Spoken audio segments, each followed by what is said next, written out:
ठीक है, प्रभु का धन्यवाद फिर से। ये समय परमेश्वर ने हमें फिर से दिया है। मैं प्रभु का धन्यवाद करना चाहता हूँ और फिर से सभी को प्रभु यीशु मसीह के नाम में प्रणाम। सभी को जय मसीह की। आज हम एक पत्रस का उसके चौथे अध्याय का 8 और 9 पद देखेंगे और आज का जो टॉपिक रहेगा वो है बाइबल सम्मत अतिथि सत्कार। ठीक है, बिब्लिकल हॉस्पिटैलिटी। ठीक है, अतिथि सत्कार के विषय में ये कोई नई बात नहीं है, हम सब जानते ही हैं। लेकिन बाइबल सम्मत, बाइबल आधारित, बाइबल के वचन के अनुसार अतिथि सत्कार होता क्या है? ठीक है, वैसे जनरली हम लोग साधारण रूप से जिस संस्कृति में हम पले बड़े हैं, जिस वातावरण में हम पले बड़े हैं, किसी का भी हम ऐसा अतिथियों का, ठीक है, हम सम्मान करते हैं, हम सत्कार करते हैं, उनको उनकी इज्जत करते हैं, उनको खिलाते हैं, पिलाते हैं, हाँ, उनको अपने घर में रखते हैं, हम ये सब कुछ करते हैं। ठीक है, इसमें कोई शक की बात नहीं है। लेकिन बाइबल सम्मत अतिथि सत्कार क्या है? ठीक है, इन बातों को हम देखने वाले हैं जो पत्रस हमसे कहता है, और पत्रस के साथ साथ और भी दूसरी जगह पर, दूसरे स्थानों पर जो बाइबल में हमें इस अतिथि सत्कार के बारे में जो शिक्षा दी गई है, हम उसको भी देखने वाले हैं। ठीक है, ठीक है, तो बाइबल सम्मत अतिथि सत्कार। ठीक है, आगे बढ़ते हैं, वचन को हम पढ़ेंगे। वचन ऐसा कहता है, एक पत्रस का 4 का 8 और 9। ठीक है, 8 और 9 में क्यों पढ़ रहा हूं? क्योंकि ये एक संदर्भ में है। ठीक है, सबसे श्रेष्ठ बात यह है, सबसे श्रेष्ठ बात यह है कि एक दूसरे से अधिक प्रेम रखो, क्योंकि प्रेम अनेक पापों को ढांप देता है। बिना कुड़कुड़ाए एक दूसरे का अतिथि सत्कार या पहुनाई करो। हमने पिछली बार एक पत्रस का 4 का 8 देखा है, जिसमें हमने देखा है प्रेम के विषय में सबसे श्रेष्ठ बात यह है कि एक दूसरे से अधिक प्रेम रखो। ठीक है, तो इसी संदर्भ में, ठीक है, पत्रस ये कहता है अब कि एक दूसरे का अतिथि सत्कार करो, एक दूसरे की पहुनाई करो। तो यहां जब हम 8 और 9 पद को हम एक संदर्भ में देखते हैं, तो हमने पिछली बार देखा था एक दूसरे से अधिक प्रेम रखो, और ये प्रेम कैसा प्रेम होना चाहिए, मैं काफी डिटेल में मैंने बताया था। ठीक है, ये जो प्रेम यहाँ पर हमें दिखाया, हमें हमें बोला गया है, थोड़े वर्षन्स में मैंने आपको कहा था ऐसा लिखा है कि अधिक प्रेम करो या प्रेम करते रहो, निरंतर प्रेम करते रहो और गहरा प्रेम करो। ठीक है, लेकिन इसके बावजूद जो हम इंग्लिश में देखते हैं इस प्रेम के विषय में, तो वहां पर अर्नेस्टली, लव इंटेंसली, अर्नेस्टली, या सारे जोश के साथ, उत्साह के साथ तुम्हारा प्रेम प्रक्रिया में, ठीक है, अपने कर्मों में, और ऐसा प्रेम जो उसका जो हम यूनानी शब्द का अगर हम जो मतलब देखते हैं, तो हमने देखा है कि जैसा मैंने उदाहरण भी दिया है कि एक इंसान जब पसर जाता है, ठीक है, जो रबर बैंड को हम लोग खींचते हैं, ठीक है, तो ऐसा खींचा जाना, प्रेम में ऐसा खींचा जाना, इस तरह का प्रेम, ठीक है, ऐसा प्रेम जो अपने आप को भी ना पूरी तरह वो खींचा जाता है, अपने आप को त्याग कर, अपने आप को, वो जो निस्वार्थ और निष्कपट प्रेम जो होता है, जो दूसरों के लिए अपने आप को भी वो पसर जाने के लिए तैयार है, वो खींचा जाने के लिए तैयार है। ठीक है, तो ऐसा प्रेम करने के लिए हमें उपदेश दिया गया है। तो ऐसे प्रेम से ही, ठीक है, ऐसे प्रेम से ही आज हमें ये उपदेश दिया, वचन कहता है, बिना कुड़कुड़ाए, ठीक है, बिना कुड़कुड़ाए मतलब बिना शिकायत, बिना कोई कंप्लेंट के, बिना कोई क्या कहते हैं कि विदाउट मर्मरिंग, विदाउट कंप्लेनिंग, ठीक है, एक दूसरे का अतिथि सत्कार या पहुनाई।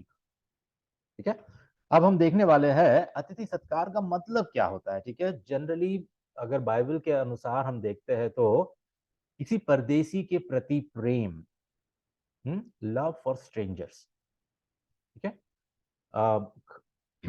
जब इज़राइल की प्रजा या उस वक्त के लोगों की अगर बात हम करते हैं, तो ये बहुत बड़ा विषय था उनके लिए। अतिथि सत्कार या कोई यात्री, ठीक है, कोई यात्री अगर यात्रा कर कर किसी शहर से गुजर रहा है तो उस शहर के इजराइल के लोग उसको ना रात अगर हो गई तो उसको ऐसे ही सड़क पे नहीं छोड़ते हैं, उसको अपने घर में लाते हैं, और ये परमेश्वर की आज्ञा परमेश्वर ने दी है। ठीक है, हम आगे चल के देखते हैं। तो अतिथि सत्कार होता है क्या है? किसी परदेशी के प्रति प्रेम और एक सम्मानित अतिथि के रूप में अपने घर में किसी अजनबी या यात्री को स्वीकार करना और अतिथि को भोजन, आश्रय और सुरक्षा प्रदान करना। ठीक है, ये होता है बाइबल सम्मत अतिथि सत्कार। बाइबल का इसमें जो परिभाषा है अतिथि सत्कार की, वो ये कहती है कि एक सम्मानित अतिथि के रूप में अगर कोई आता है अपने घर में तो तुम उसको स्वीकार करते हो, चाहे वो अजनबी भी क्यों ना हो, एक यात्री भी क्यों ना हो। ठीक है, उसको स्वीकार करना, उसको उस अतिथि को भोजन और आश्रय और सुरक्षा प्रदान करना। ठीक है, तो ये है अतिथि सत्कार के बारे में। तो देखते हैं हम लोग इस संदर्भ में, ठीक है, अब नए नियम में जो पतरस हमसे कह रहा है यहाँ पर कि बिना कुड़कुड़ाए एक दूसरे की पहुनाई करो या अतिथि सत्कार करो। तो जब इस पत्री को लिखता है तो पतरस, हम जानते हैं कि ये बिखरे हुए और सताए जा रहे मसीहों को लिख रहा है ना? ठीक है, तो सोचिए कि जब ये लोग बिखरे हुए हैं, सताए जा रहे हैं, एक शहर से दूसरे शहर, एक गांव से दूसरे गांव को जा रहे हैं, भाग रहे हैं, दौड़ रहे हैं, अपनी जान बचा रहे हैं, और जहां जहां भी जा रहे हैं सुसमाचार को प्रचार कर रहे हैं, तो सोचिए कि ये कितनी बड़ी आवश्यकता होती है कि अगर कोई मसीही, परमेश्वर का जन, इस रीति से अपनी जान बचाते हुए या इस रीति से वो एक एक गांव से दूसरे गांव, एक शहर से दूसरे दूसरे शहर को सफर कर रहा है और जा रहा है, तो अगर लोग जो मसीही है, ठीक है, अगर इन लोगों को अपने घर में ना रखे, ठीक है, अपने घर में अगर ये लोग ना रखे तो कहाँ जाएंगे ये लोग? ठीक है, इनका कोई ठिकाना नहीं रहेगा। इतना इतना इतनी भयानक और इतनी आ, ऐसी परिस्थिति में, ठीक है, ऐसी परिस्थिति में जहां सताव और जहां पर पीड़ा और जहां पर लोग मसीहों को सता रहे हैं, मार रहे हैं, ठीक है, ऐसी परिस्थिति में सोच के देखिए कि कितनी बड़ी आवश्यकता होती है हॉस्पिटैलिटी की, अतिथि सत्कार की कितनी बड़ी आवश्यकता है। और इसीलिए पत्रस यहां पर कहता है कि ये तुम्हारे लिए बहुत जरूरी है इस संदर्भ में कि बिखरे और सताए गए मसीहों की आवश्यकता को पूरी करो, उनको अपने घर में स्वीकार करो, उनको भोजन खिलाओ, उनको आश्रय दो, उनको सुरक्षा दो। ठीक है, ये बहुत बड़ी आवश्यकता है। ठीक है, शास्त्रों के अन्य स्थानों में उल्लेखित कहां कहां हम ये पाते हैं hospitality, what is biblical hospitality, और हम इसको कहां पर हम पाते हैं, कहां पर हमें आदेश दिया गया है इसके बारे में। ठीक है, रोमियो का 12 का 13 कहता है कि पवित्र लोगों को जो कुछ अवश्य हो उसमें उनकी सहायता करो, पहुनाई करने में लगे रहो। ठीक है, पहुनाई का मतलब है हॉस्पिटैलिटी। तो पौलुस भी कहता है कि पवित्र लोग जो, मतलब मसीही लोग हैं, जो मंडली के लोग हैं, जो जो अपनी संगति के लोग हैं, अपनी कलीसिया के लोग हैं, उनकी जो आवश्यकता है उनकी सहायता करो, और साथ में साथ ये कहता है कि उनकी पहुनाई करने में लगे रहो। ठीक है, it's a very very important command. ये हमारे लिए बहुत ही महत्वपूर्ण आदेश दिया गया है कि हम एक दूसरे का ख्याल रखें, और एक दूसरे के ख्याल में, एक दूसरे की विचार में, एक दूसरे को संभालने में अतिथि सत्कार बहुत बड़ा रोल प्ले करता है। ठीक है, उसकी भूमिका बहुत बड़ी होती है। ठीक है, इसलिए पहुनाई करने में लगे रहो, मतलब कंटिन्यूअसली, एक बार नहीं, दो बार नहीं, इसको हमेशा करते रहो, हमेशा करते रहो। ठीक है, और फिर इब्रानियों का 13:1-2, भाईचारे का प्रेम बना रहे, अतिथि सत्कार करना ना भूलना। पौनाई करना ना भूलना, क्योंकि इसके द्वारा कितनों ने अनजाने में स्वर्गदूतों का आदर सत्कार किया है। ठीक है, हम देखेंगे कि कैसे ये हुआ है, कैसे अनजाने में भी स्वर्गदूतों का आदर सत्कार लोगों ने कैसे किया है। पुराने नियम से हम और नए नियम से भी हम थोड़े वचनों को हम देखेंगे, कुछ उदाहरण हम देखेंगे वचन में कि कैसे यह हुआ है। ठीक है, और इसलिए यहाँ पर इब्रानियों की पत्री का जो लेखक है वो कह रहा है कि अतिथि सत्कार करना ना भूलना, इट्स वेरी इंपॉर्टेंट। ठीक है, और फिर जब पौलुस तीमुथियुस को एक अध्यक्ष के बारे में, उसकी योग्यता के बारे में, उसके क्वालिफिकेशंस के बारे में, एक पास्टर या एक पासवान या एक लीडर के जो क्वालिफिकेशंस होना चाहिए, ठीक है, जो योग्यता होनी चाहिए, उसको समझाते हुए ऐसा कहता है कि यह आवश्यक है कि अध्यक्ष निर्दोष और एक ही पत्नी का पति, संयमी, सुशील, सभ्य, अतिथि सत्कार करने वाला और सिखाने में निपुण हो।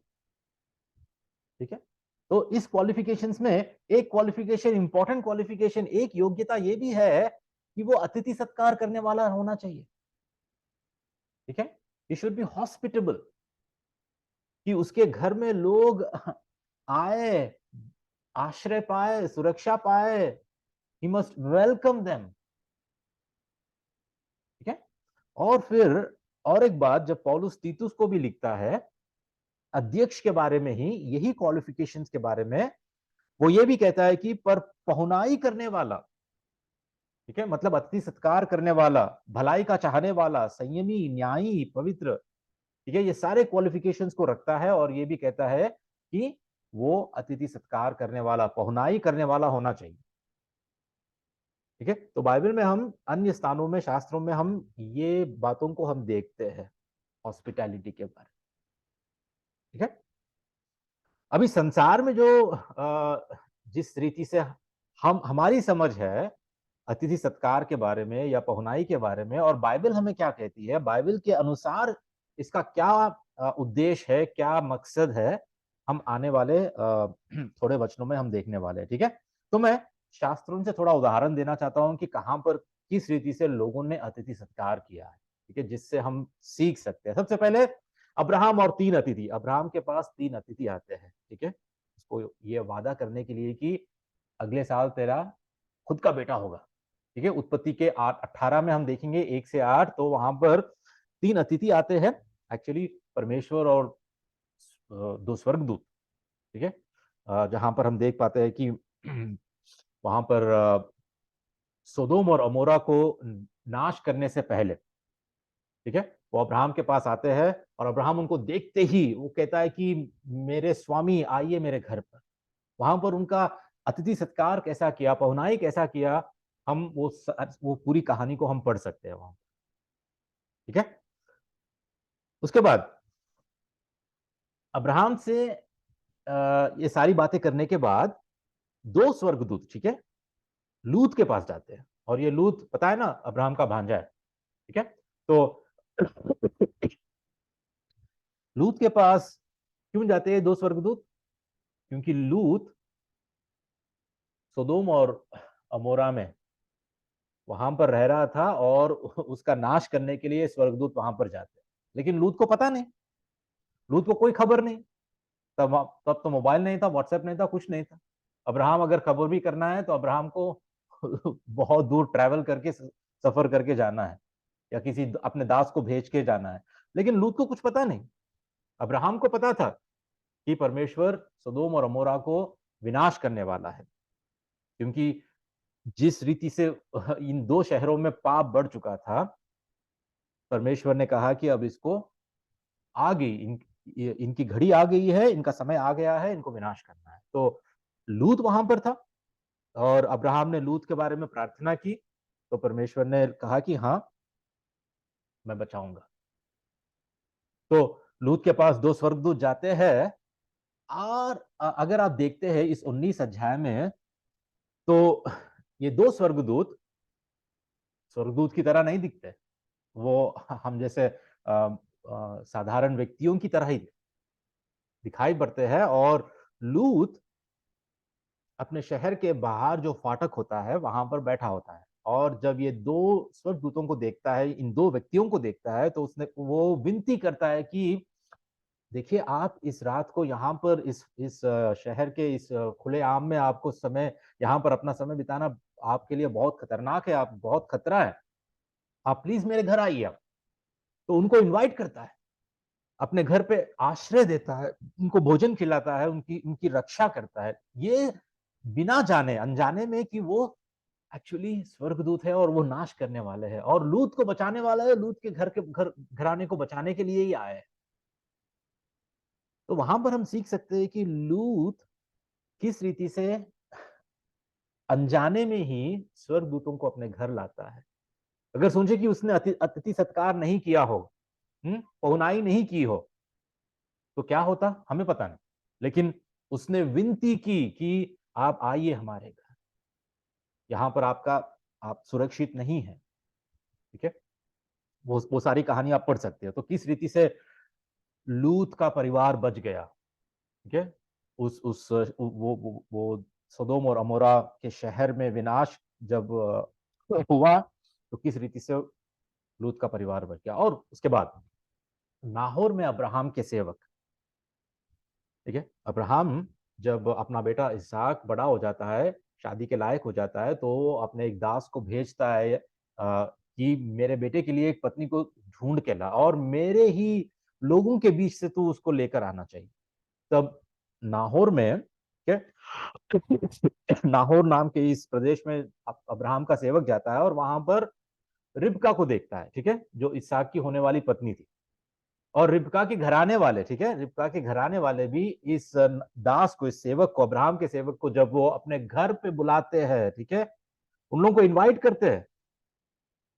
रिबका इस दास को, अब्राहम के इस सेवक को पानी पिलाती है कुएं के पास, और उतना ही नहीं, अपने जो ऊंट है उन सभी ऊंट को भी पानी पिलाती है, उनकी प्यास बुझाती है। और उतना ही नहीं, रिबका के घर वाले इस सेवक को अपने घर बुलाते हैं, उसका अतिथि सत्कार करते हैं। ठीक है, वहां पर भी हम देखते हैं कि ये कितना मायने रखता है अतिथि सत्कार, और किस रीति से परमेश्वर की योजना इस अतिथि सत्कार के द्वारा भी एक दूसरे के जीवन में पूरी हो रही। ठीक है, अब्राहम के सेवक ने जो प्रार्थना की, उसी रीति से परमेश्वर उसकी प्रार्थना को सुना और रिबका को अपने अब्राहम के बेटे इसहाक के लिए परमेश्वर ने तैयार किया था और वहां पर उसको मिलाया। ठीक है, उसके बाद हम देखते हैं रूएल और मूसा। ठीक है, रूएल और मूसा, ये जब मूसा मिस्र देश से भाग गया था, ठीक है, जब किसी की हत्या करके ना, ये डर डर के जब भाग गया था, भागने के बाद ये जो शूरवीर, ये जो मूसा, जो मिस्र देश में 40 साल तक जो इतना निपुण था, इतना सब कुछ सीखा था, अब ये आकर ना इस जगह पर अपने होने वाली पत्नी से मिलता है। ठीक है, और ये रूएल जो है, ये अपना होने वाला ससुर था। ठीक है, तो हम वहां पर भी देखते हैं अतिथि सत्कार मूसा के लिए रूएल ने, अपने परिवार ने, अपने घराने ने, अपने अपने घर में रूएल ने किस तरह मूसा का अतिथि सत्कार किया। ठीक है, ये भी उदाहरण हम निर्गमन में दूसरे अध्याय में हम देखते हैं। ठीक है, उसके बाद मानो और स्वर्गदूत। ये मानो कौन है, याद है आपको, किसी को पता है पुराने नियम में मानो कौन है, किसका नाम है? हम्म? ये है शिमशोन, या इंग्लिश में हम सैमसन कहते हैं ना, तो शिमशोन के पिता का नाम है ये। ठीक है, तो शिमशोन के पिता या माता पिता के पास स्वर्गदूत आते, ये कहने के लिए कि शिमशोन को आप जन्म देने वाले हो। शिमशोन का जन्म होने वाला है। तो उस वक्त भी हम देखते हैं कि ये मानो इसने किस रीति से अनजाने में ही स्वर्गदूत का अतिथि सत्कार, ने कहा कि आइए हमारे हमारे पास रहिए, और उन लोगों का जो पहुनाई पहुनाई देखकर स्वर्गदूत ने शिमशोन के बारे में जो भविष्यवाणी की है, वो हम न्यायों की किताब में हम देख पाते हैं 13 अध्याय में। ठीक है, उसके बाद एलिया और सारफत की विधवा। ठीक है, ये भी कहानी आपको पता है कि नहीं? अगर हम पढ़ते हैं एक राजा का 17 अध्याय में, वहां पर भी जो सारफत की जो विधवा है, उस वक्त ऐसा अकाल पड़ा कि ये विधवा बस अपनी आखिरी रोटी खाकर ये और उसका बेटा मरने वाले थे। इसके घर में थोड़ा सा तेल और थोड़ा सा आटा, एक रोटी के लिए तेल और आटा बचा था, और इस अकाल में वो लोग बस वो उस आखिरी रोटी को खाकर मरने ही वाले थे। लेकिन एलिया आता है और कहता है कि नहीं, वो आखिरी रोटी मुझे खिला, देख तेरे घर में आटा कभी खत्म नहीं होगा और तेल कभी खत्म नहीं होगा। तो ऐसा चमत्कार परमेश्वर ने उनके जीवन में किया। और वहां पर भी हम देख पाते हैं कि इस विधवा ने, इस स्त्री ने, सारफत की विधवा ने एलिया को अपने घर में रखा, उसका अतिथि सत्कार किया, अपनी आखिरी रोटी तक भी उसको दे दिया, है ना? ठीक है, इस रीति से एक बलिदान के साथ, ठीक है, बलिदान के साथ, आदर और सम्मान के साथ, अपने पास कुछ ना भी हो फिर भी दूसरों को रोटी देना, खिलाना, इस रीति से अतिथि सत्कार सारफत की विधवा ने किया। और वहां पर परमेश्वर ने उसको, उसके बेटे को जिंदा रखा, मरने नहीं दिया। ऐसा चमत्कार परमेश्वर ने किया। ठीक है, उसके बाद एलीशा और शुनेमीन स्त्री, ये भी 2 राजा का 4 अध्याय में हम देख पाते हैं कि एलीशा एक्चुअली उस रास्ते से गुजर रहा था, तो इस शुनेमीन स्त्री ने क्या क्या करती है, अपने पति के पास झट जाती है और कहती है कि देख, ये जो परमेश्वर का जन है, ये मुझे लग रहा है कि ये भविष्य तक का है, क्या हम इसके लिए अपने घर के ऊपर एक छोटा सा कमरा बनाए और उसमें इसको रखें? क्योंकि ये हम देखते हैं कि ये परमेश्वर का जो जो जन है, ऐसे ही बिना कोई घराने, बिना कोई घर, ये ऐसे ही चला जाता है, तो क्यों ना हम अपने अपने घर में रखें। तो वो अपने घर के ऊपर एक छोटा सा कमरा बनाती है, उसमें मेज, एक कुर्सी, एक पलंग, सारी सुविधा, ठीक है, परमेश्वर के जन के लिए, एलिशा के लिए वो तैयार करती है। और ये शुनेमिन स्त्री जब एलिशा को अपने घर में रखती है, तो परमेश्वर उसको आशीष देता है।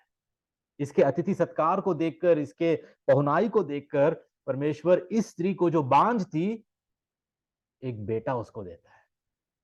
ठीक है, एलिशा ने भविष्यवाणी करके कहता है कि तेरे घर में बेटा पैदा होगा। वैसा ही हुआ। और उतना ही नहीं, एक बार ये बेटा मर भी जाता है, लेकिन इस शुनेमिन स्त्री ने जो किया है, जो अतिथि सत्कार किया है, जो एलिशा की जो सेवा की है, उसके कारण ये एलिशा के पास जाती है और ये मरा हुआ बेटा भी फिर से इसको जिंदा किया जाता है और ये वापस उसको मिल जाता है। तो ये सारे उदाहरण हम शास्त्रों में देख पाते हैं कि इजराइल की प्रजा किस रीति से अतिथि सत्कार किया है। ठीक है, जाने अनजाने में इन लोगों ने स्वर्गदूतों का भी अतिथि सत्कार किया है। ठीक है, सुनने में ये बातें हमको थोड़ी सी अजीब लग सकती है, लेकिन हम शास्त्रों में इस उदाहरण को हम देख पाते हैं। ठीक है, भले ही आज के दिन ऐसा ना हो हमारे जीवन में कि कोई सच में, ठीक है, स्वर्ग से ही दूत आकर हमारे बीच में इंसानों की तरह हमारे घर आए। ठीक है, लेकिन हो सकता है हमारे बीच में कि इंसान ही ऐसे परमेश्वर के दास, परमेश्वर के लोग हमारे घर में आना, ये हमारे लिए बहुत बड़ा सम्मान, और हमारे लिए हो सकता है कि एक चमत्कार की बात भी हो, पता नहीं हम। ठीक है, एक आशीष का कारण हो सकता है। तो बात यह है कि अतिथि सत्कार का अभ्यास करने का कारण यह था कि इस्राएली स्वयं कभी मिस्र देश में अजनबी थे। वो खुद जब मिस्र देश गए, तो वहां पर वो लोग, देवर स्ट्रेंजर्स, वो लोग अजनबी थे। और यही एक कारण है कि वो लोग अतिथि सत्कार का प्रैक्टिस करते थे, अभ्यास करते थे। ठीक है, ये बहुत उनके लिए जरूरी है, परमेश्वर का आदेश है। ठीक है, अब हम देखते हैं कि आज के संदर्भ में बाइबल सम्मत अतिथि सत्कार या बिब्लिकल हॉस्पिटैलिटी क्या होता है। ठीक है, आज के संदर्भ में, बिकॉज टाइम्स हैव चेंज्ड, और बहुत कुछ, हम कहीं कहीं भिन्न देशों से या भिन्न संस्कृतियों से या हमारे डिफरेंट बैकग्राउंड से हम आते हैं, लेकिन बाइबल क्या कहती है? ठीक है, बाइबल में अतिथि सम्मत, बाइबल सम्मत अतिथि सत्कार होता क्या है? ठीक है, थोड़े पॉइंट्स मैं आपको बताना चाहता हूं। सबसे पहले, यह भाईचारे के प्रेम की स्वाभाविक अभिव्यक्ति है। ठीक है, हमारे अंदर अगर एक दूसरे के प्रति भाईचारे का अगर प्रेम है तो इट्स ए नेचुरल एक्सप्रेशन। ये हमारे जीवन में एक काफी स्वाभाविक रीति से उत्पन्न होने वाला एक ऐसा प्रतिक्रिया है। ठीक है, हमारे जीवन में it comes naturally, it's a natural expression.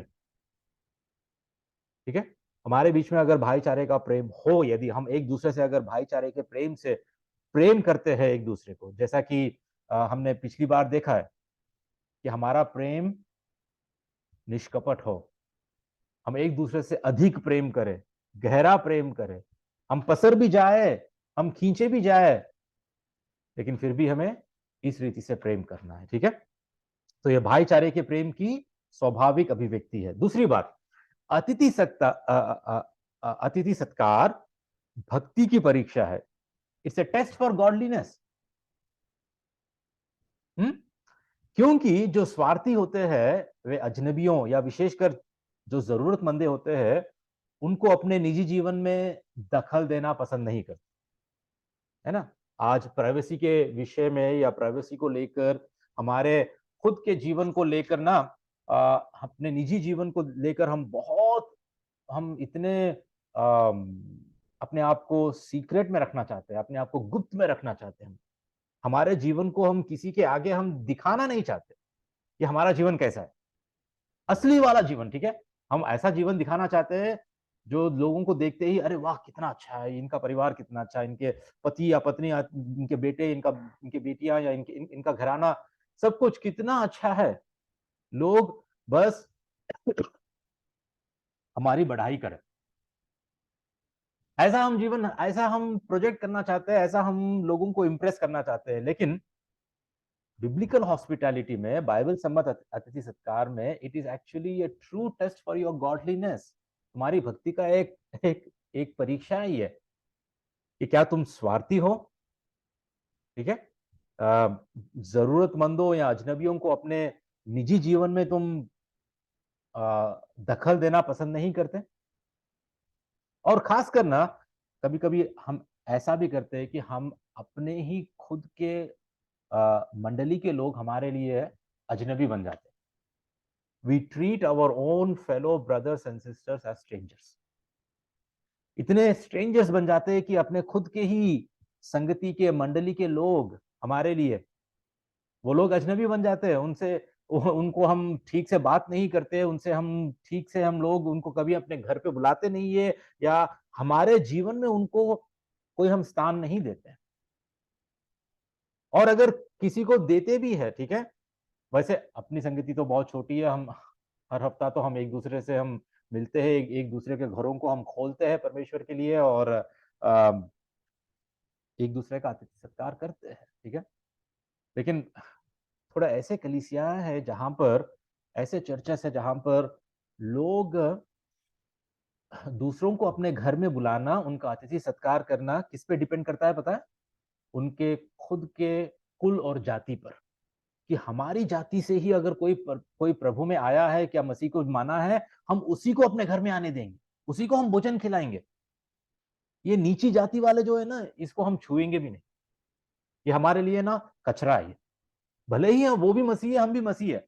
ये जो कैस्टिज्म जो है ना, ये कुल और जाति का भेदभाव है ना, ये सबसे खतरनाक, इतना मतलब मसीह जगत में, मसीह लोगों के बीच में एक बहुत बड़ा कलंक है। क्योंकि मसीह में आने के बाद भी हमारा कुल, हमारी जाति, हम एक समान नहीं है। ये भेदभाव जो है ना, ये आज कई सारे कलीसियाओं को खा रहा है, कई सारे कलीसियाओं में भेदभाव को और फूट को पैदा कर रहा है।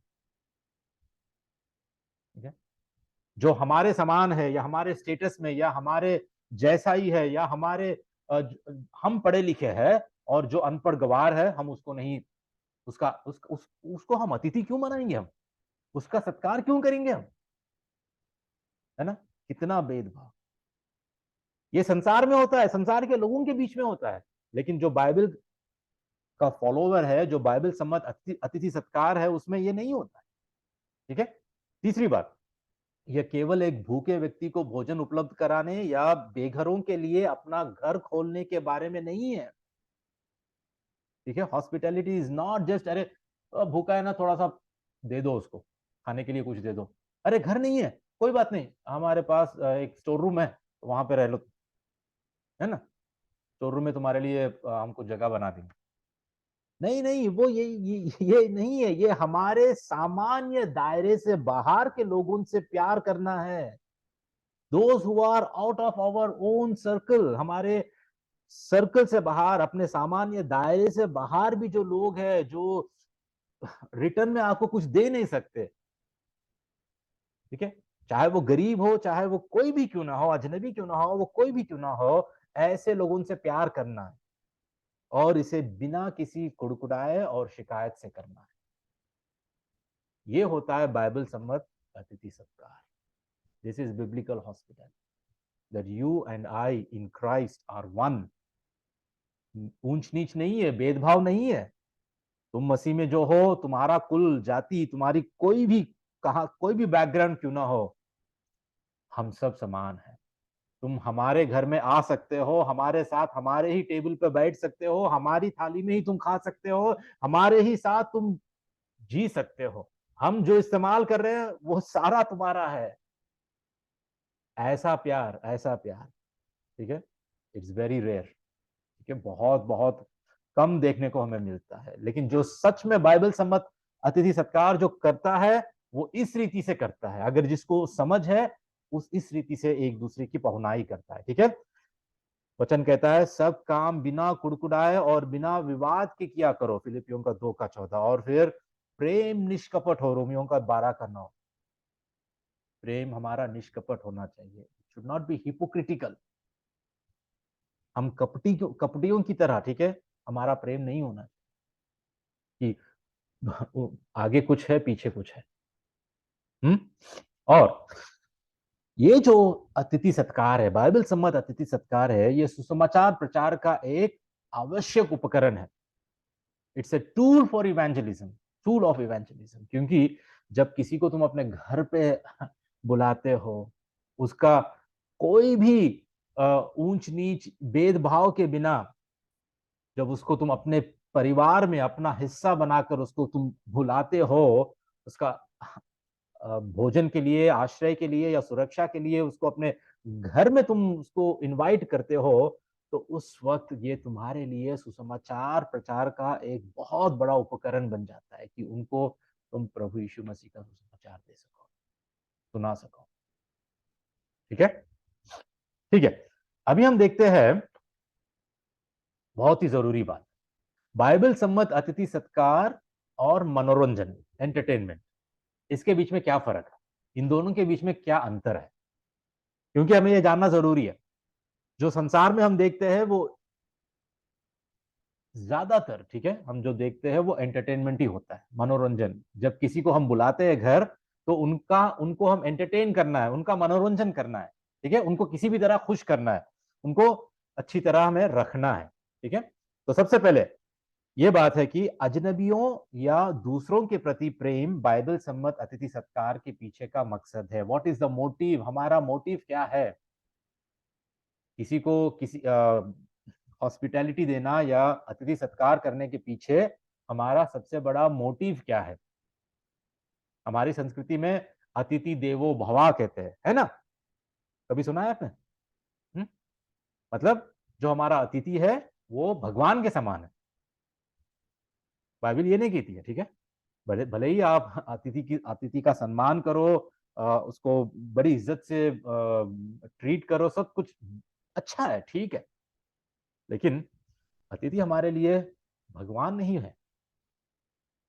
भगवान की तरह उसको ट्रीट करने में भले ही हम लोग आगे बढ़ सकते हैं, ठीक है, लेकिन जो संसार सिखाता है हमें, संसार या हमारी संस्कृति जो हमें सिखाती है, हमारे कल्चर में हम देखते हैं, उससे भिन्नता में हम देख पाते हैं कि बाइबल सम्मत अतिथि सत्कार होता है क्या है। ठीक है, इसके पीछे सबसे बड़ा मकसद क्या है, वो है मसीह का प्रेम। ठीक है, मसीह का प्रेम। और ये ऐसा प्रेम जो हमने अभी तक सोचा था, देखा था, जो पसर जाता है, जो खींचा जाता है, जो अपने आप को स्ट्रेच किया जा सकता है, जो जिस जिस प्रेम में कपट नहीं है, जो स्वार्थी नहीं है, ऐसा प्रेम, अनकंडीशनल लव, जिसमें कोई शर्त नहीं है। ठीक है, इसके पीछे यही मकसद है। दूसरी बात, यह स्वयं को बढ़ावा देना वाला नहीं है, बल्कि मसीह को ऊंचा करना है। It is not self promoting.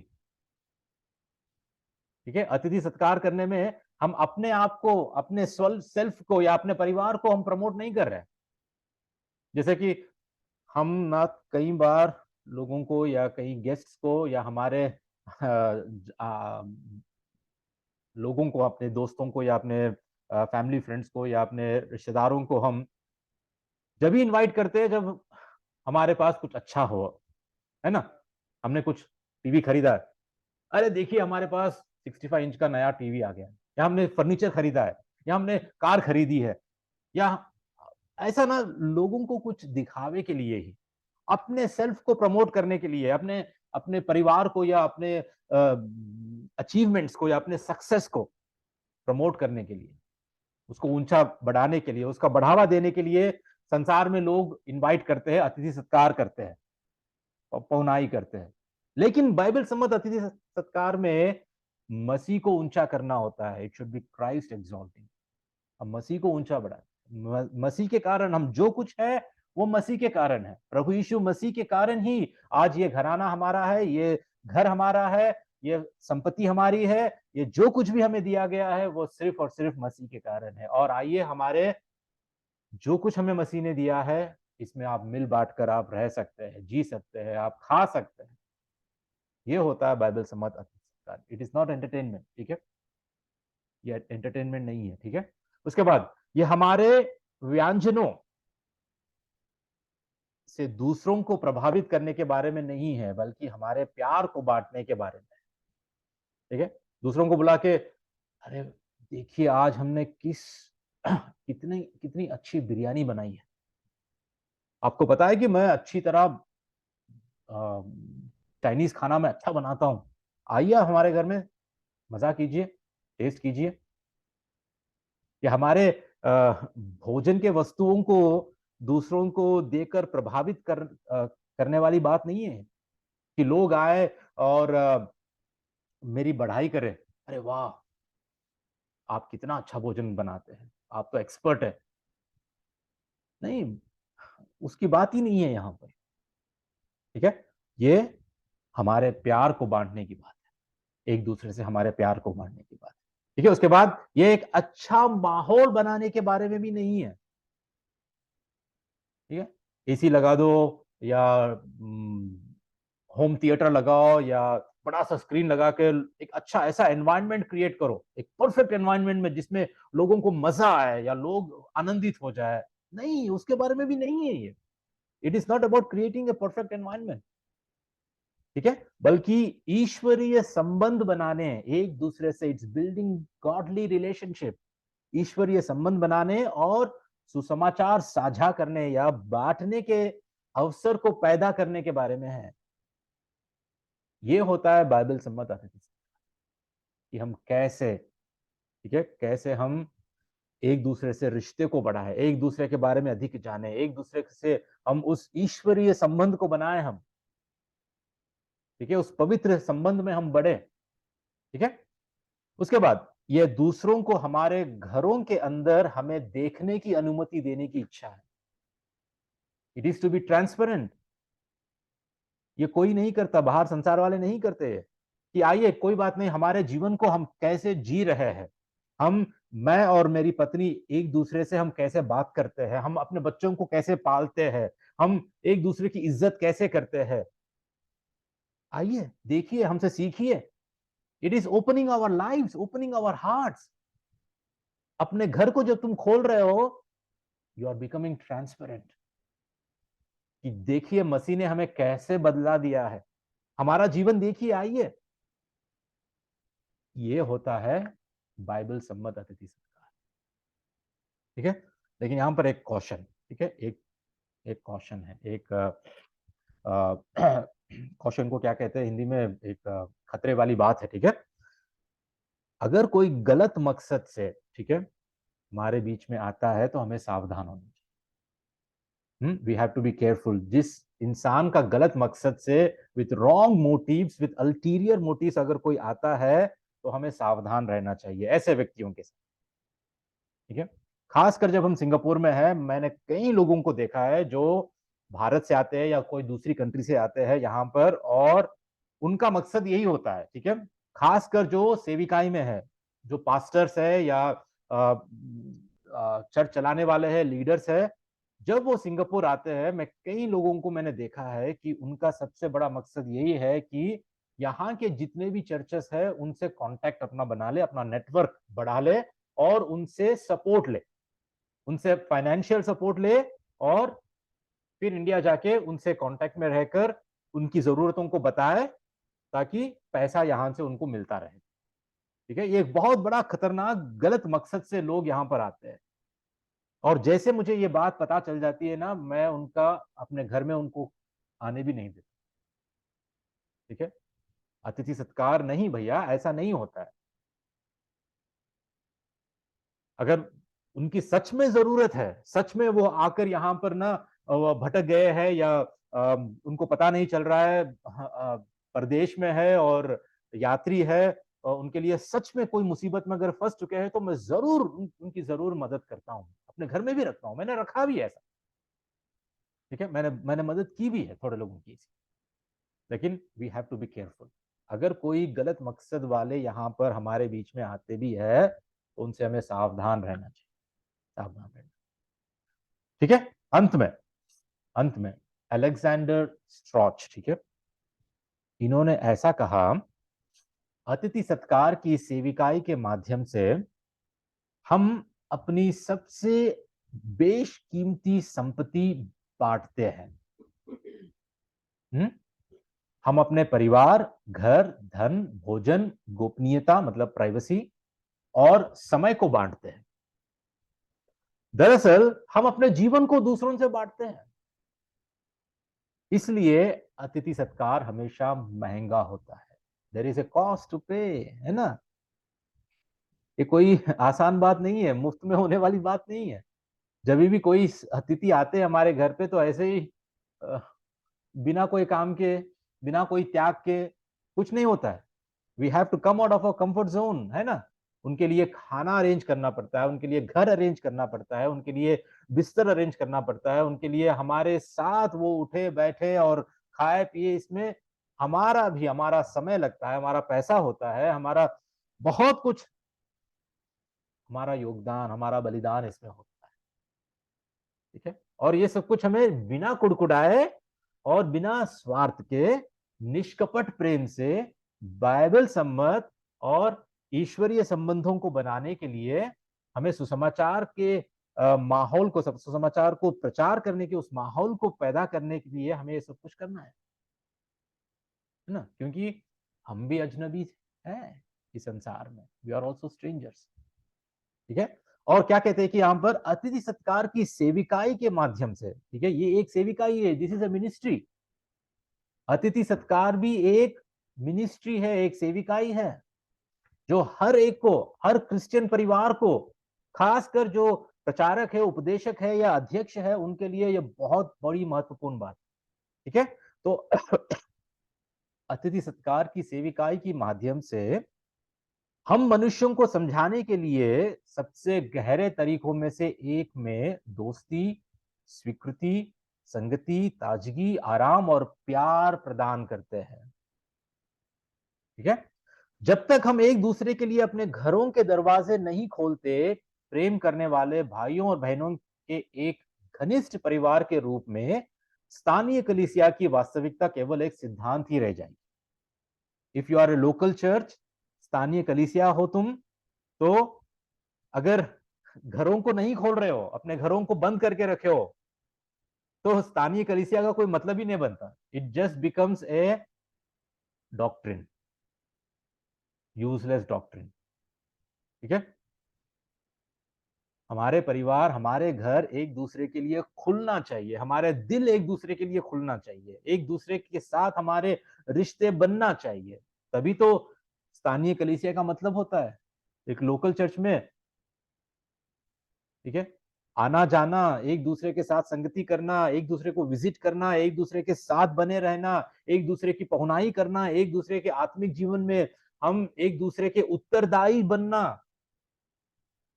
एक दूसरे की देखभाल करना, ये सब कुछ it is the part of local church. एक स्थानीय कलीसिया का ये एक भाग है, वरना ये एक सिद्धांति रह जाएगा। ठीक है, तो ये हमारे लिए बहुत जरूरी है। देखिए, परमेश्वर भी प्रभु यीशु मसीह में हमारा सम्मान करता है। हमें, जो हम परदेसी है, वो अपने देश में हमें भी वहां रखना चाहता है अपने साथ। और इसीलिए प्रभु यीशु मसीह का सुसमाचार जो अभी भी आज के दिन अगर कोई स्वीकार नहीं किया है, तो परमेश्वर आज उसको भी न्योता देता है, उसको भी इनवाइट करता है अपने घराने में। परमेश्वर उसको इनवाइट करता है। अब बात समझ में आ रही है कि परमेश्वर भी ही इज कॉलिंग अस, जो अभी तक उसके घराने में उसकी संतान नहीं बने हैं, अगर हमारे बीच में भी है, तो गॉड इज कॉलिंग अस। परमेश्वर हमें न्योता दे रहा है। परमेश्वर हमारा अतिथि सत्कार करने के लिए, ठीक है, वो अपने घर में हमें बुलाना चाहता है प्रभु यीशु मसीह के माध्यम से। ठीक है, ये सुसमाचार बहुत ही महान है, महत्वपूर्ण है, यह हमारे लिए बहुत बड़ा है। ठीक है, तो प्रभु इन इस वचन को आशीष दे। हम प्रार्थना करके हम समाप्त करें।